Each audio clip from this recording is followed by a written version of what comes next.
पुष्पा जी, आपने कादम्बरी जी को अपने पति यानी जुगल जी का कत्ल करते हुए अपनी आंखों से देखा हो। जी।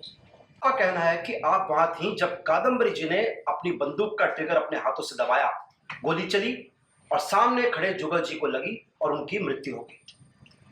मैंने उसे गोली चलाते हुए नहीं देखा, लेकिन मतलब आपने कादम्बरी जी को एक्चुअल फायर करते नहीं देखा। गोली की आवाज सुनकर जब मैं वहां पर पहुंची तो जुगल को गिरा हो पाया।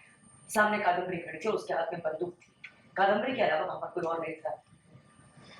तो आपने कादम्बरी जी को बंदूक का ट्रिगर दबाते नहीं देखा और गोली निकलकर जुगल जी को लगते नहीं देखा, राइट? हाँ या ना? कादम्बरी के हाथ में बंदूक थी। पुष्पा जी, हाँ या ना? ना। सही। Your honour, point 2 minute your honour. Pushpa ji ने ये नहीं देखा कि ट्रिगर किसने दबाया। उन्होंने गोली चलने की आवाज सुनी, आवाज सुनकर वो वहां पहुंची और जुगल जी को गिरा हुआ पाया और देखा कि सामने मेरी क्लाइंट कादम्बरी जी खड़ी थी।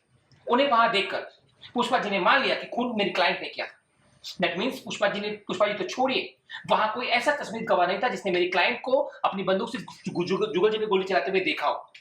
That's all your honour. Pushpa ji, आप जा सकते हैं।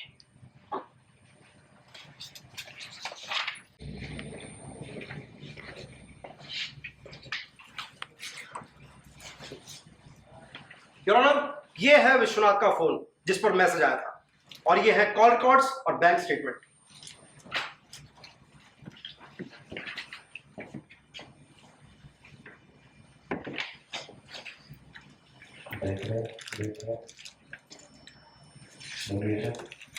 पुष्पा जी, प्लीज। तो आपने कहा कि उन दोनों को आपने मारा, बताएं कैसे? गोली शॉर्ट रेंज से मारा। लेकिन ऐसा कैसे हो सकता है?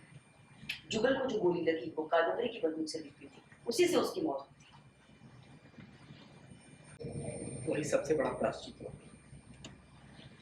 साहब, कम से कम ऊपर जाकर अपने बेटे की आंख में आंख डाल के देख तो। योर ऑनर, विश्वनाथ जी की थ्योरी को मानने का कोई ठोस कारण नहीं है हमारे पास। और जैसा कि इन्होंने कहा कि कादम्बरी की बंदूक से निकली गोली वहां पर होनी चाहिए थी, तो मैं अदालत से उसकी जांच करवाने की मांग करती हूँ। बिना कॉन्क्रीट प्रूफ के किसी भी इंसान का स्टेटमेंट महज कहानी होता है योर ऑनर, फिर चाहे वो कहानी कितनी इमोशनल क्यों ना हो सकता है कि असली गुनहगार ने गुनाह से छूटने के लिए इन्हें पैसे